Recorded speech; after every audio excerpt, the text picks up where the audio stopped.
ప్రభువు నామమున బోధించిన ప్రవక్తలు శ్రమ అనుభవమునకు ఓర్పుకు నేను నా జీవితంలో ఎంతగా అంటే మనలో ఉన్న కుక్కర్ కొడుకులాడుతూ ఉంటుంది కానీ టండా టండా బాణి అనుకుంటూ ఉండాలి. ఎంతగా అంటే ఏం లేదు, 1 2 3 4 1 2 3 అంటే నువ్వు ఎంతగా నీలోనే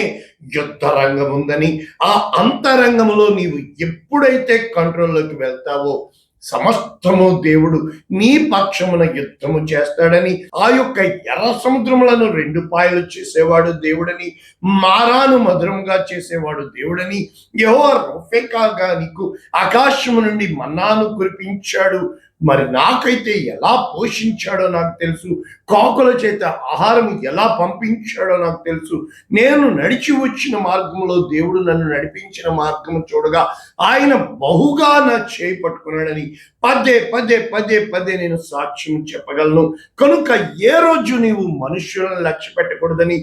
దేవుడు నిన్ను పేరు పెట్టి పిలిచాడని, దేవుడు నమ్మదగిన వాడని, ఆయనకు సమస్తము సాధ్యమని ఏ రోజునైతే నీవు ఓర్పు కలిగి ఉంటావో గొప్ప ద్రోహ కార్యాలు జరగకుండా